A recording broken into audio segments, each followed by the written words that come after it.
Bonjour à tous, vous vous demandez ce que je fabrique évidemment. Donc une vidéo un petit peu particulière aujourd'hui, on va parler de radiesthésie. C'est aussi une de mes grandes passions, la radiesthésie.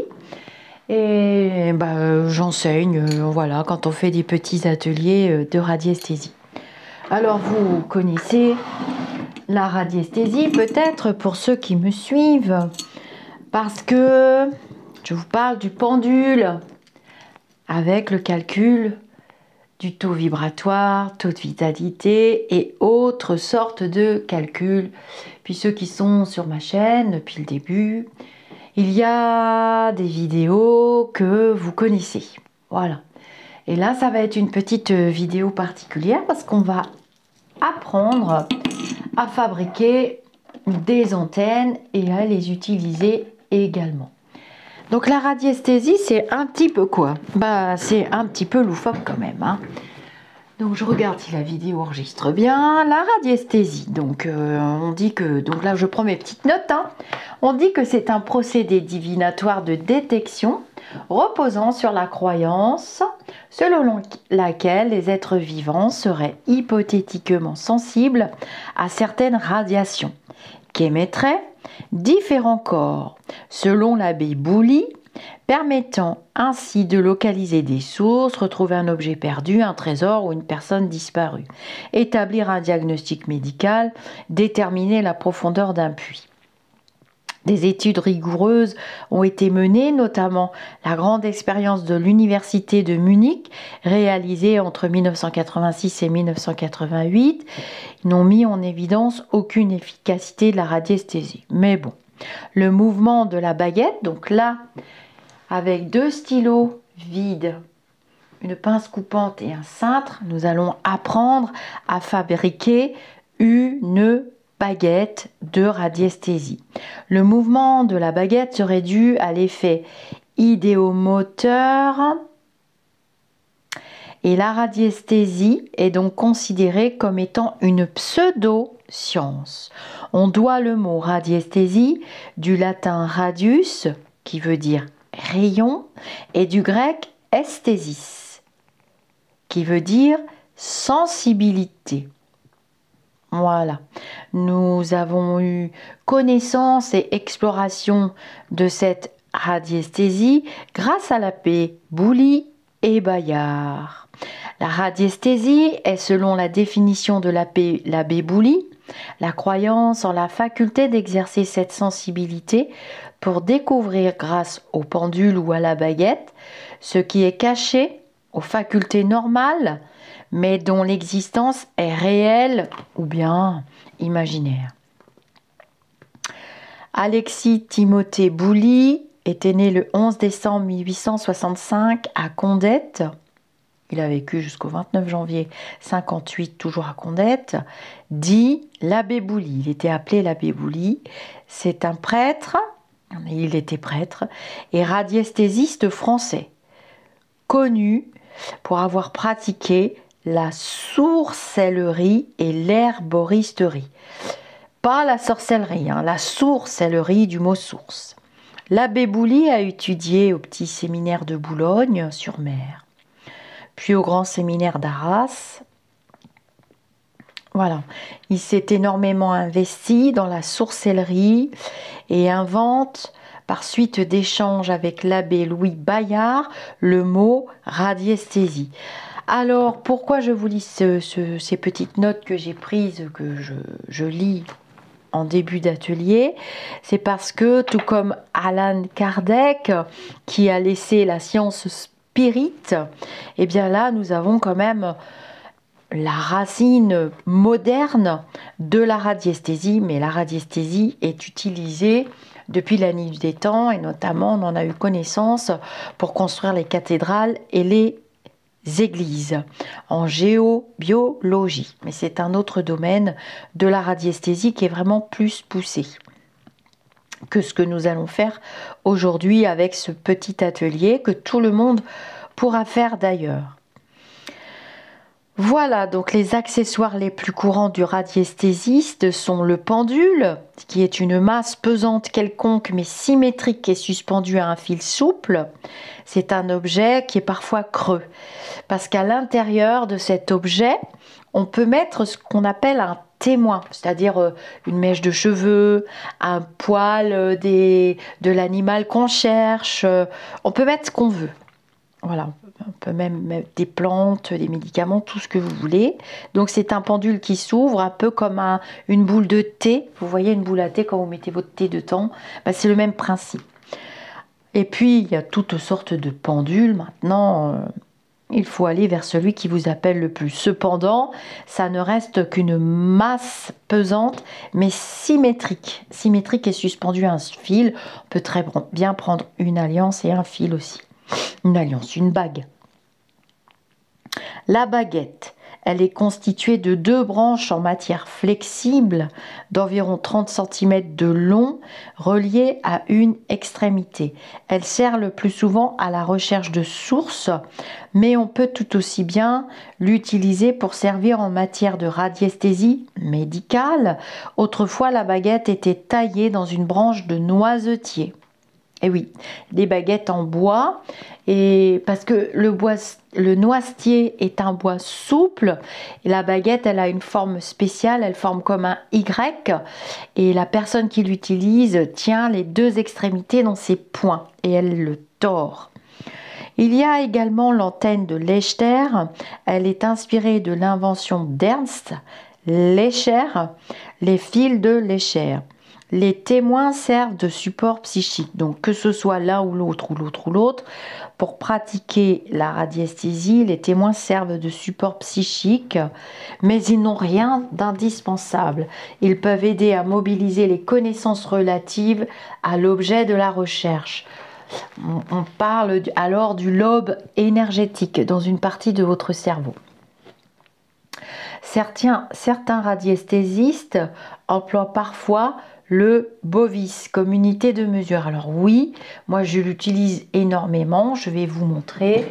Ce sont des petites planches, des abacs ou des planches.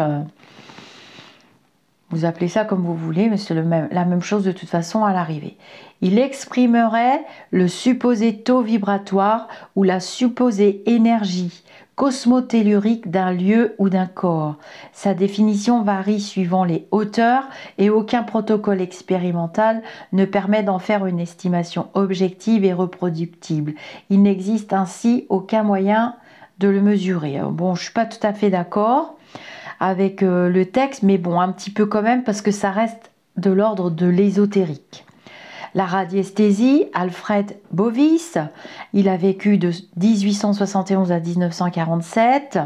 En 1935, en physique et en métrologie, une unité de mesure est un étalon nécessaire pour la mesure d'une grandeur physique. Oui, déjà, une unité de mesure, on va beaucoup parler de vibration, de variation.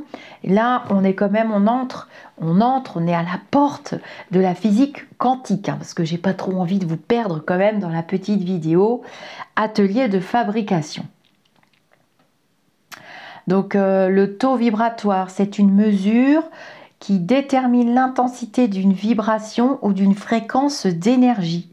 Cette fréquence d'énergie est présente autant dans le corps d'un individu, dans ses mots, dans ses pensées, mais aussi dans une plante, une pierre ou encore un animal. D'après Alfred de Bovis, on pouvait tout calculer. Je suis entièrement d'accord avec ça, parce que ça fait quand même plus de 30 ans que j'étudie la radiesthésie. Donc voilà les petites planches. Moi, je les plastifie, donc vous pouvez les fabriquer pour calculer. Alors, on utilise le pendule, évidemment, pour ces petites planches-là. Voilà les planches pour calculer le taux vibratoire qui est censé être votre énergie spirituelle, le calcul de votre énergie, de l'endroit en chiffres où vous vous trouvez spirituellement parlant. Voilà.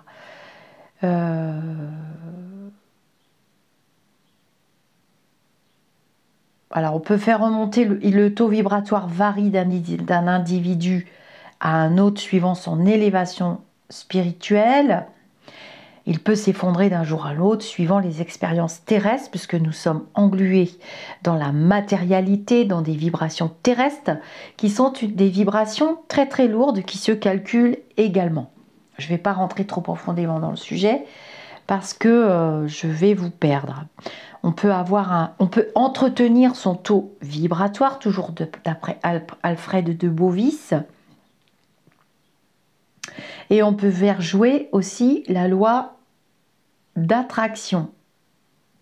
On peut comprendre, déjà il faut comprendre la loi d'attraction.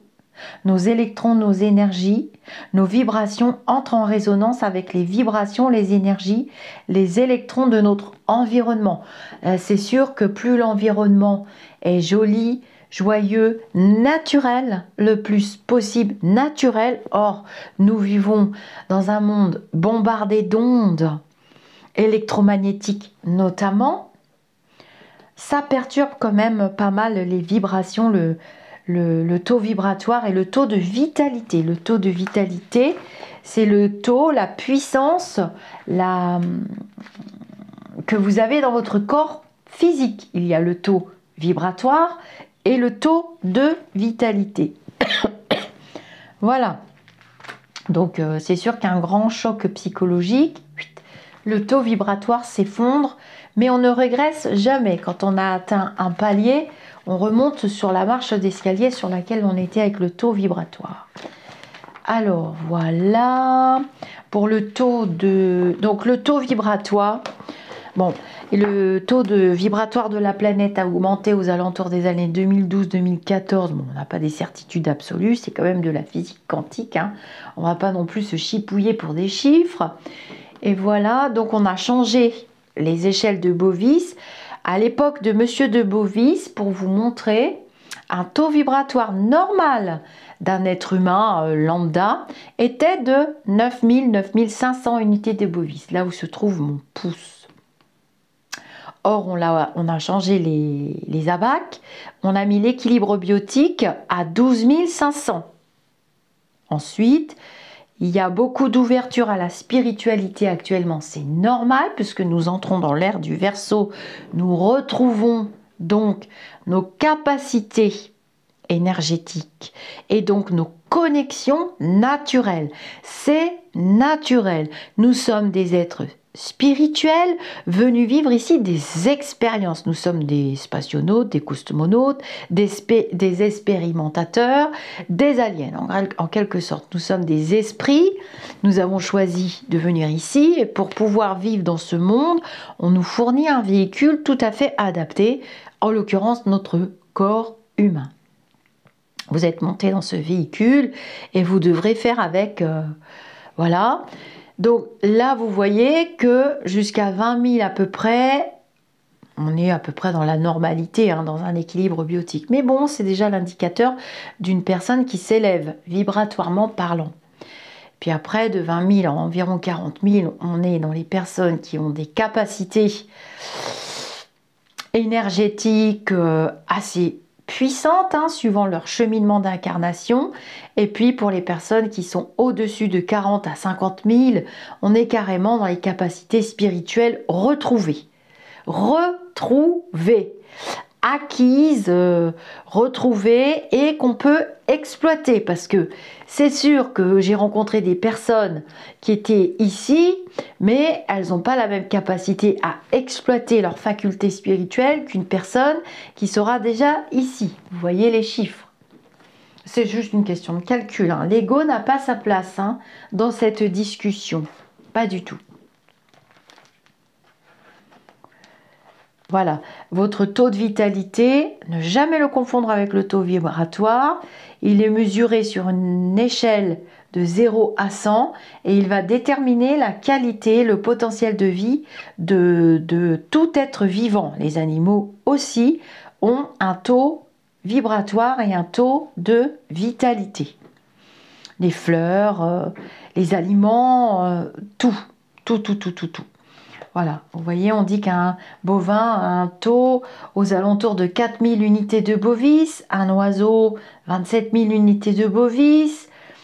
pour vous donner des petits exemples, pour que vous puissiez comprendre. Donc, un être humain en santé normale, alors c'est avec la petite échelle que je vous ai montré au début. Un être humain en santé normale va vibrer autour de 70. C'est sûr que la vieillesse du corps, bon, bref. Et quelqu'un qui est en pleine forme physique, il doit vibrer de plus en plus vers le 100. Ça se calcule avec le pendule, ce sera le sujet éventuellement d'autres vidéos.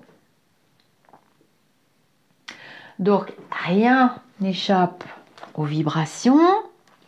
L'univers est complètement vibratoire, bourré d'énergie. Le ki, le chi, le prana, l'énergie de vie, vous appelez ça comme vous voulez. Jusqu'à présent, on n'a toujours pas compris comment l'énergie de vie s'installait dans un corps humain. J'ai essayé de vous l'expliquer de diverses manières dans mes vidéos. Vous avez les playlists pour vous y retrouver. Et nous sommes tous constitués d'informations vibratoires, tous. Rien n'échappe à nos vibrations et aux signaux lumineux que nous envoyons autour de nous. C'est-à-dire que quand on vibre haut, on s'est débarrassé de tout plein de vilains schémas qui nous encombraient. Quand on vibre haut, très haut, ici, dans cette case-là, sans ego, il n'y a pas besoin de l'ego dans cette conversation entre vous et moi. On n'a pas la même vision de la vie que quelqu'un qui est encore ici ou par là. Vous voyez? On a reçu les enseignements et on n'a pas la même vision de la vie et on vibre et on dit qu'on rayonne. On trouve souvent ces personnes-là solaires. On est très souvent attiré vers elles. On dit que la personne dégage quelque chose. Vous avez tous utilisé cette expression un jour ou l'autre et vous ne savez pas et vous ne comprenez pas pourquoi vous êtes attiré. Eh bien, c'est vibratoire et c'est comme la vibration d'amour qu'on ne peut pas calculer puisque c'est la plus belle et la plus haute des vibrations. Et c'est pour ça que nous courons tous après, derrière, devant, sur les côtés. On se sent bien. Même dans un lieu, on peut calculer les vibrations d'un lieu. Alors j'ai d'autres planches qui doivent être par là. On peut calculer l'égrégore. Certains qui suivent ma chaîne ont vu que voilà, on peut calculer un égrégore négatif dans un lieu, toujours avec une planche de 0 à 100. On peut calculer les entités. Vous voyez les entités.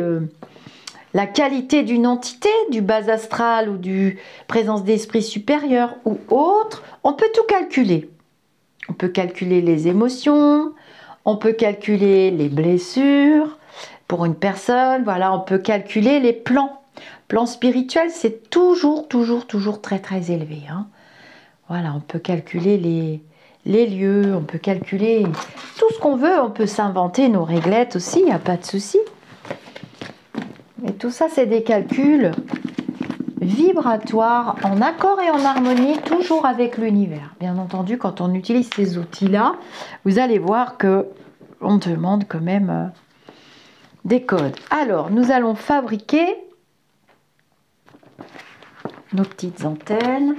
Et pour le fun, on calculera le taux vibratoire de la chaîne. Alors, pour ça... Alors, il y a des prix très chers. On dit souvent qu'elles sont en laiton d'ailleurs. Vous trouverez des prix partout. Vous avez besoin d'un cintre. Un simple cintre en fer. Donc, vous allez le couper ici avec une pince coupante. Vous voyez votre stylo. Vous avez compris que vous allez rentrer vos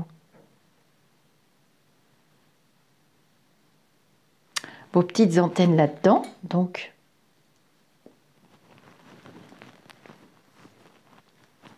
on coupe le cintre. Ne vous inquiétez pas, je l'ai déjà fait. Hop. C'est vrai que pour les dames, c'est moins facile que pour les messieurs. Mais bon, on y arrive toujours. Je le tords un petit peu parce que sinon Ça se coupe pas facilement.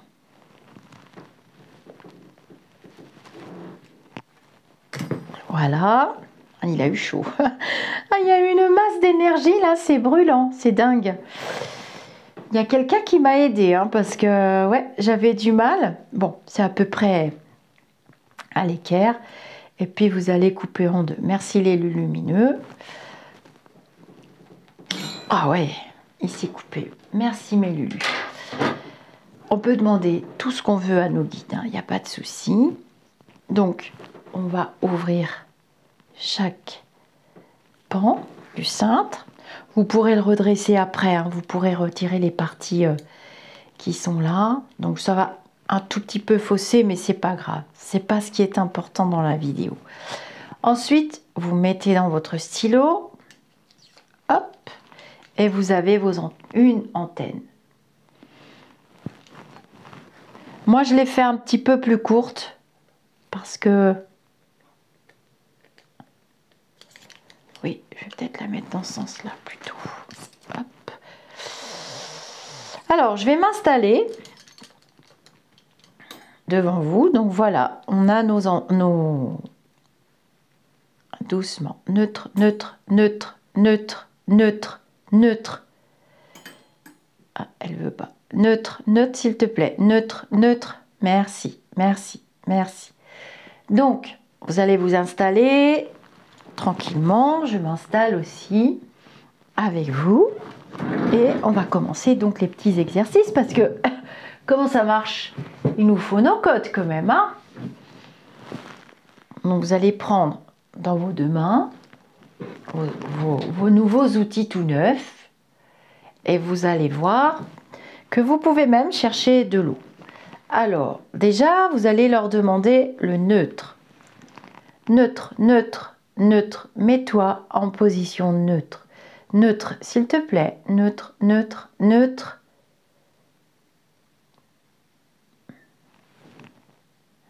Neutre, neutre, neutre. Parce qu'elles ne veulent pas que je touche le sol. Neutre, je vais me mettre ici. Mets-toi en position neutre. Neutre, neutre, neutre. Normalement, elles vont se mettre droite devant vous. Neutre, s'il te plaît. Neutre. Voilà. Neutre, neutre. Ça, c'est la position. Normalement, elles doivent vous attendre. Vous allez leur demander, montre-moi le nom. Non. Montre-moi le nom. Voilà. Ça, c'est le nom. C'est pratiquement comme au pendule. Toujours pareil pour tout le monde. Attente. Neutre, neutre. Attente. Montre-moi le oui. Montre-moi le oui. Montre-moi le oui. J'ai des présents. Oui, je sais, je sais, je sais. Il y a du monde. Il y a des présences. Montre-moi le oui. Je te remercie, je te remercie. Neutre, mets-toi en position neutre. Voilà. Donc, je répète. Donc, vous avez coupé vos cintres. Vous pouvez vous les commander sur Internet, sinon. J'ai pris deux simples stylos. J'ai mis mes baguettes. Alors, on va poser quand même quelques petites questions. Déjà, vous pouvez poser n'importe quelle question à vos baguettes. C'est pour certains plus facile que le pendule. Et je vais poser quelques questions pour vous. Est-ce qu'il y a des présences? Est-ce qu'il y a des présences ici? Est-ce que je suis bien entourée? Voilà. Vous voyez, je vous ai dit qu'il y avait des présences.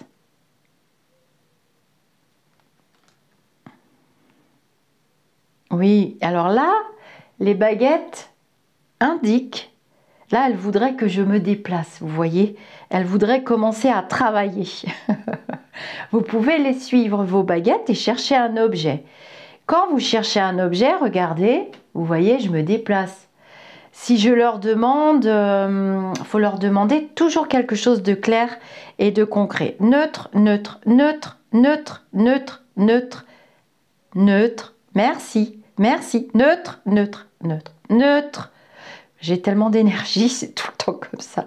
C'est la bataille. Merci, merci, merci. Et en plus, elles sont pas très équilibrées. Alors, vous voyez, je vais leur dire... indique-moi la direction de mon pull bleu. Pour vous le dire, mon pull bleu se trouve à gauche. Indique-moi la direction de mon pull bleu. Voilà, vous voyez? Vous leur demandez. Et il est à gauche. Indique-moi la direction de la bougie.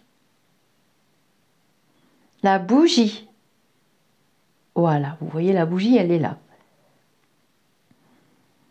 Est-ce que sur la chaîne YouTube Au-delà du spirituel, il y a un bel égrégore? Waouh! Regardez, regardez. Je te remercie. Mets-toi en position neutre. Neutre, neutre, neutre. Elles veulent que je travaille. Neutre, s'il te plaît. Allez, allez. Mets-toi en position neutre, s'il te plaît. Je vais écarter mes mains. Neutre. Je suis trop serrée. Ouais, elles ont envie de travailler. Alors, on va travailler. Est-ce que tu peux me dire... Bah, j'ai pas posé ma question. Neutre. Neutre. Neutre. Neutre.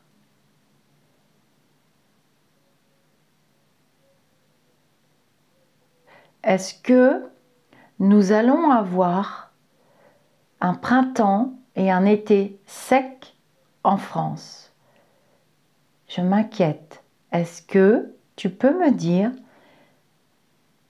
si nous allons avoir un printemps... Non, j'ai trop posé de questions. Est-ce que nous allons avoir un été sec en France? Neutre, neutre, neutre. Est-ce que... Non, pas un été sec en France, peut-être pas partout. Est-ce que dans ma région, la Normandie, nous allons avoir... Faut pas que je pose les poignets. Ils veulent pas que je pose les poignets. Neutre. Ouh là là, est-ce que... Ouh là là. Ouh là là. Est-ce que nous allons avoir...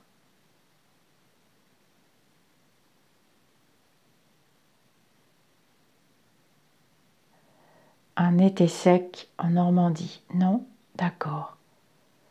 Je te remercie.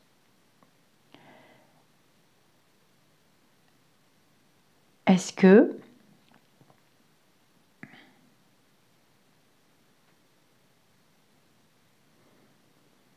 Est-ce que... Ah, j'ai pas commencé à parler.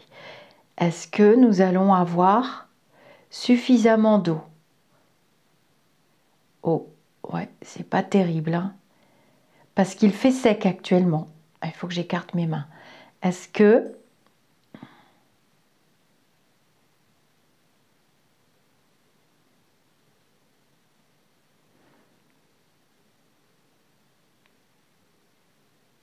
Oui, on aura suffisamment d'eau. Mais bon, je suis en Normandie, hein. Faut pas l'oublier. Alors, elles répondent à ma prochaine question. J'ai pas commencé. Je vois quand même des inondations, hein. Il y a des endroits où il y aura des inondations. Non? D'accord. Ok. Alors, est-ce que tu peux me dire...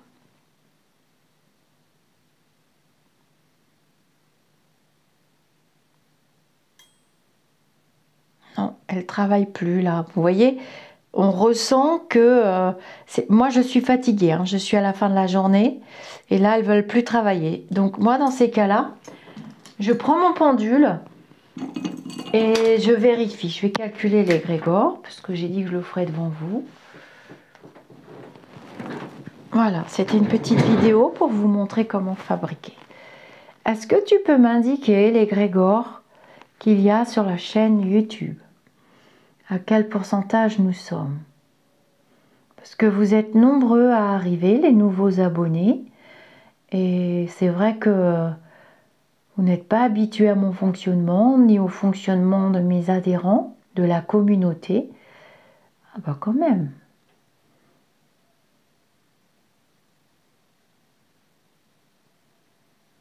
Pas mal. 90. Voilà, j'espère que cette petite vidéo vous aura plu. Je vais regarder si elle fonctionne. Oui, je sens que je suis fatiguée. Neutre. Mais toi, oh là là, c'est n'importe quoi là les baguettes, hein. Allez, stop. Neutre. Donc vous testez et vous verrez bien les résultats. Vous pouvez noter vos questions et voir si elles vous ont dit oui ou non. Ça peut, on peut s'en servir pour les élections, pour... bah tiens, est-ce que ce sera une femme, notre première ministre, s'il te plaît? Est-ce que nous aurons une femme au palais chez Loulou? Ah, ça c'est une réponse très claire, les baguettes. Donc Loulou du palais a déjà une femme en tête comme ministre. Mais est-ce que cette ministre en 2022, elle sera encore là? Eh ben, je ne me serais pas trompée alors. J'avais bien vu une femme au palais. Est-ce que nous aurons beaucoup de changements dans le gouvernement cette année? Et j'avais dit qu'on serait content. Est-ce que nous aurons... Il faut être patient hein, avec la radiesthésie par contre. Est-ce que nous aurons beaucoup de changements au gouvernement? Bah vous bougez pas. Vous voulez pas le dire les baguettes? Les baguettes! Ouh! Elles veulent pas le dire. Vous voulez pas le dire? Vous voulez pas parler de ça? On ne parle pas de ça? Est-ce que il y a des changements très importants pour cet été au palais chez Loulou? Bah vous voyez, quand elles veulent pas répondre, quand elles veulent pas, ou bien elles ont déjà répondu, bah elles bougent pas. Alors, ouais, il y a des présences par là. Il y a quelqu'un par là, oui, oui, oui, je sais. Est-ce que on arrête là? Est-ce que on arrête là les questions? Est-ce que je suis fatiguée ce soir, les baguettes? Est-ce que je suis très fatiguée? Bon, ok. Oui, d'accord. Merci beaucoup. Merci, merci, merci. Hop, je vais vous poser les baguettes. Bye bye. Je vous remercie pour votre présence et je vous dis à très bientôt pour d'autres petites vidéos.